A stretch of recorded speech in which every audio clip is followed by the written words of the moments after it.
पंकजं ज्ञानयज्ञसूत्रमिन्दुशेखरं कृपाकरं नारदादियोगिवृन्दवन्दितं दिगम्बरं काशिकापुराधिनाथकालभैरवं भजे।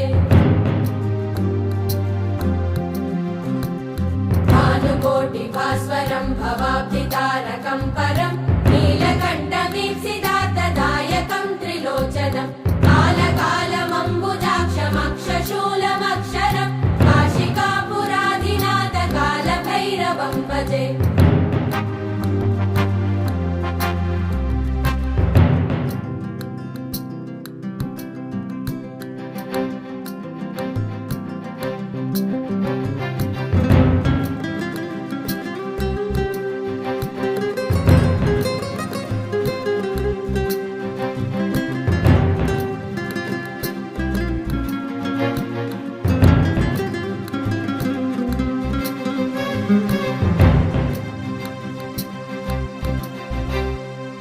शूलटङ्कपाशदण्डपाणिवादिकारणं श्यामकायमादिदेवमक्षरं निरामयं भीमविक्रमं प्रभुं विचित्रताण्डवप्रियं काशिकापुराधिनाथकालभैरवं भजे।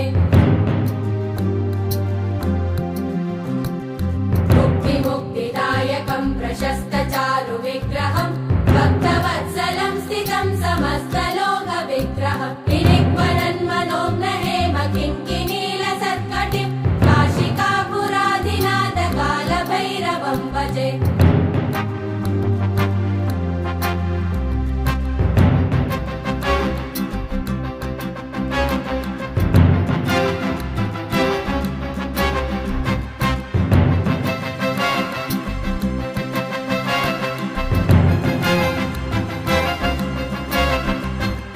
धर्मसेतुपालकं त्वधर्ममार्गनाशकं कर्मपाशमोचकं सुशर्मदायकं विभुं स्वर्णवर्णशेषपाशशोभिताङ्गमण्डलं काशिकापुराधिनाथकालभैरवं भजे।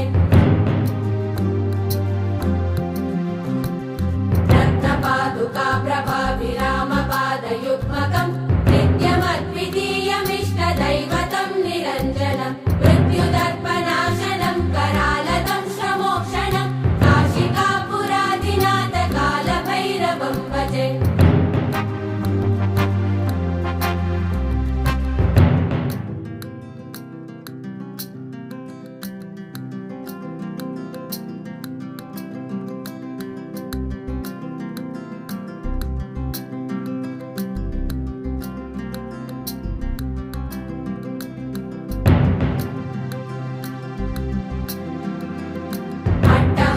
भिन्न पद्मजाण्डकोश सन्तति वृष्टिपातनष्टपापजालमुग्रशासनम् अष्टसिद्धिदायकं कपालमालिकन्दरं काशिकापुराधिनाथकालभैरवं भजे।